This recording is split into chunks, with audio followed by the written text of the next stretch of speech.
বন্ধুরা, আশা করি তোমরা সবাই ভালো আছো। বিক্রমণা 240 ইউটিউব চ্যালেঞ্জে তোমাদের সবাই স্বাগতম জানাই। এই চ্যালেঞ্জে আমরা মূলত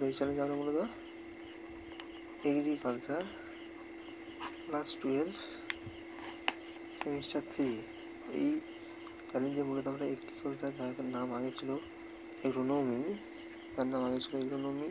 মূলত আমরা এইখানে এই এগ্রিকালচার সম্পূর্ণ আলোচনা করব এবং এই এগ্রিকালচার বিষয়টিকে সম্পূর্ণ বুঝিয়ে দিয়ে এবং সাজেশন দিয়ে সম্পূর্ণ আমি রেডি করে দেবো।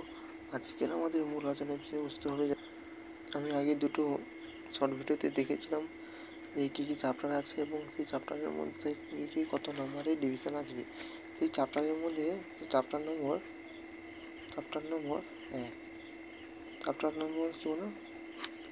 একের কথা বললাম।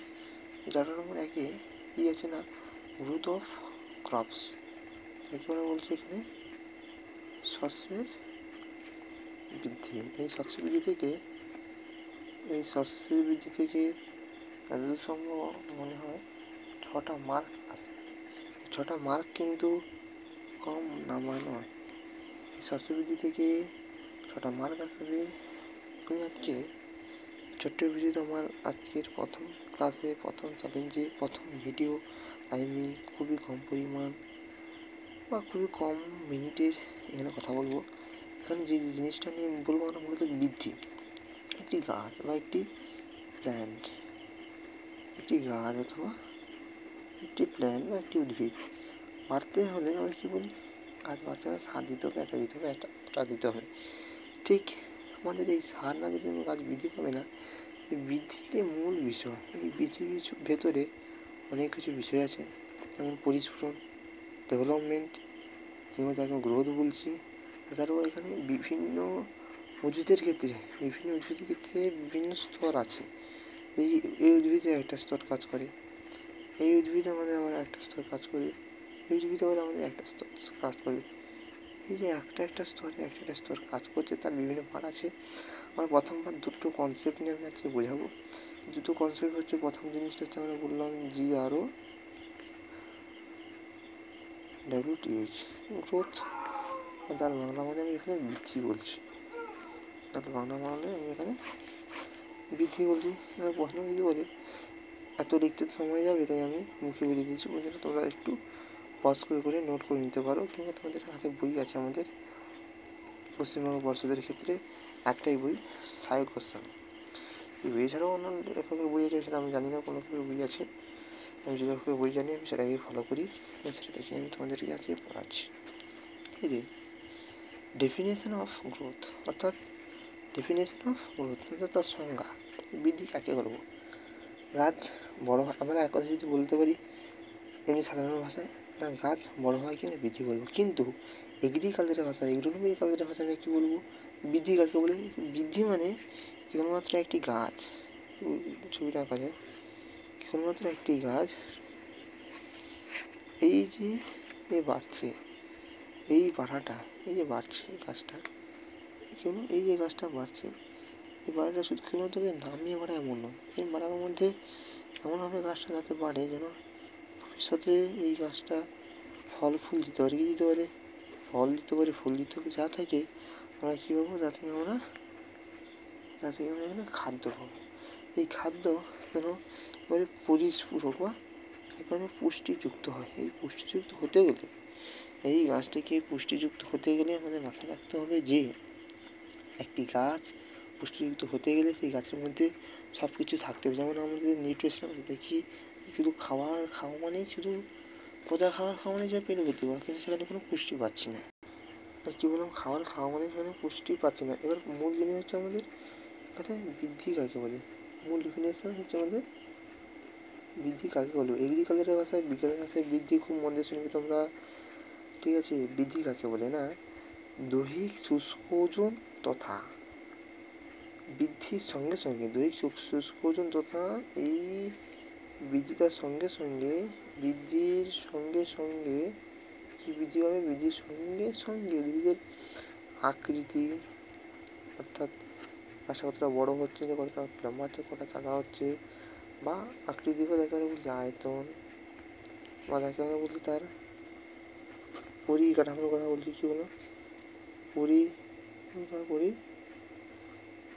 ইত্যাদির বৃদ্ধিকে যাতে কেবলমাত্র গাছটা নামে বৃদ্ধি পাবে না, তার মধ্যে সঠিক পরিমাণে ক্যালসিয়াম, কার্বন, হাইড্রোজেন, নাইট্রোজেন ইত্যাদি ইত্যাদি যা থাকে তাদের সেই একটি গাছটির মধ্যে সবগুলো থাকে, সেটাই কি বৃদ্ধি করবে। একটা এগ্রিকালচারের ভাষায় বইয়ের ভাষায় যে বলি আমরা যে দৈহিক শুষ্ক ওজন বৃদ্ধির সঙ্গে সঙ্গে উদ্ভিদের আকৃতি বা আয়তনের যে স্থায়ী ও অপরিবর্তনীয় পরিবর্তন ঘটে তাকেই বৃদ্ধি বলবো। একে যদি ইংলিশ টার্মে যদি বলা হয় যে growth may be defined as permanent and irreversible change in volume or size of the plant accompanied by an increase in dry weight. ঠিক আছে, এক কথায় আরেকবার আমি বলছি, তোমরা মন দিয়ে শোনো। দৈহিক শুষ্ক ওজন বৃদ্ধির সঙ্গে সঙ্গে উদ্ভিদের আকৃতি বা আয়তনে স্থায়ী ও অপরিবর্তনীয় পরিবর্তন ঘটে তাকে আমরা বৃদ্ধি বলব। এই বৃদ্ধি, এবার বৃদ্ধি কয় প্রকার হয় না, এখানে বৃদ্ধি দুই প্রকার। এটা প্রাইমারি বৃদ্ধি বা প্রাথমিক বৃদ্ধি, আর একটি গৌণ বৃদ্ধি। কি বললাম? প্রাথমিক। দ্বিতীয় বললাম এখানে গৌণ, তৃতীয় বললাম প্রগৌণ।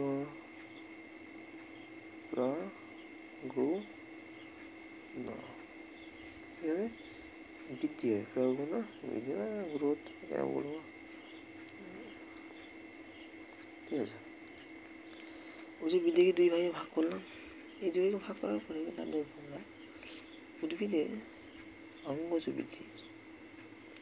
উদ্ভিদের দেহে আরও দুই ধরনের বৃদ্ধি দেখা যায়। সেটা প্রথম বৃদ্ধির নাম হচ্ছে এখানে অঙ্গজ বৃদ্ধি। প্রথম বৃদ্ধির নাম অঙ্গজ বৃদ্ধি। এই যে আমি এতক্ষণ ধরে বকছি, এই বকাগুলোর মধ্যে থেকে প্রশ্ন হয়ে যায়, এমসিকিউ প্রশ্ন, মারাত্মক লেভেলের প্রশ্ন হবে।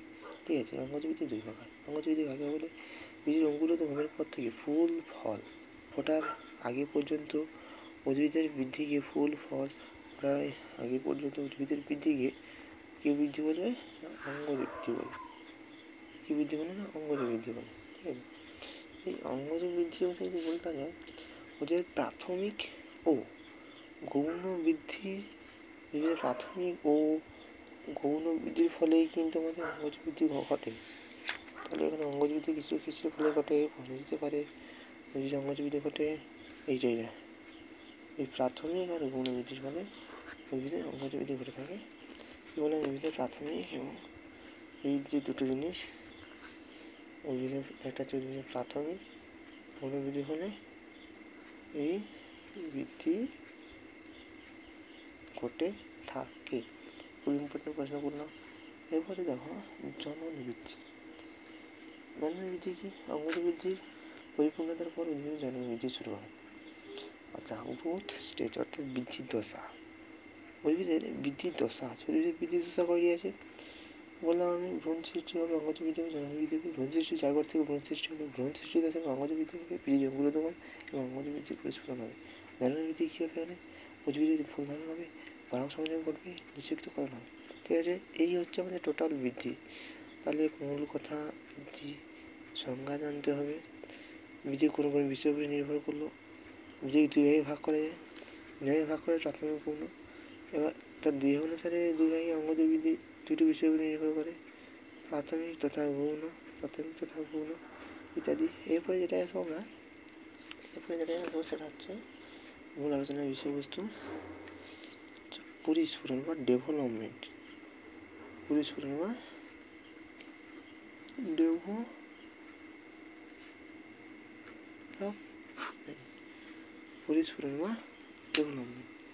এই পরিস্ফুরণ কি? বৃদ্ধিতে আমরা দেখলাম উদ্ভিদের নির্দিষ্ট মাত্রায় বৃদ্ধি হয়। পরিস্ফুরণ মানে যাকে দেখা যায় না। এক কথায় তোমার শরীরের মধ্যে কতটা প্রোটিন আছে তুমি দেখতে পাবে, তাকে এখানে উদ্ভিদের ভাষা পরিস্ফুরণ উদ্ভিদের ভেতরে যে প্রক্রিয়ায় ফল হচ্ছে তা দেখতে পাচ্ছি না, কিন্তু ফলটাকে দেখতে পাচ্ছি। সেই সৃষ্টির প্রক্রিয়াকেই এই ফল সৃষ্টির প্রক্রিয়াটাকেই কিন্তু আমাদের পরিস্ফুরণ বলতে হয়। এক কথা যদি বলা যায় ডেফিনেশন অফ ডেভেলপমেন্ট হচ্ছে বৃদ্ধি ক্রম বিকাশের আঙ্গীভূত অবস্থাকে উদ্ভিদের পরিস্ফুরণ বলে। এখানে পার্থক্য আমরা বলতেই পারি বৃদ্ধি এবং পরিস্ফুরণ। কি বললাম? বৃদ্ধি এবং পরিস্ফুরণ বৃদ্ধিমান পরিস্ফুরণের কথা যদি বলা যায় পার্থক্য বৃদ্ধি একটি মাপা যায়, বৃদ্ধিকে মাপা যায় যে মাপার যন্ত্রের নাম আছে প্রথমত অনুভূমিক যন্ত্র। অক্সানোমিটারের 2 ভাগ আছে, আরও অক্সানোমিটার, পেপারে সায়েন্স অক্সানোমিটার, অবশ্যই করা আমরা তো ছোটোবেলা থেকে শুনে আসছি। আর 4 নম্বর স্পেস আর কার্ডিক্স। এক কথায় বৃদ্ধিকে মাপা যায় কিন্তু পরিস্ফুরণকে মাপা যায় না। বৃদ্ধি মাপা যায়, পরিস্ফুরণ মাপা যায় না। তাহলে আমরা বলতেই পারি বৃদ্ধি এখানে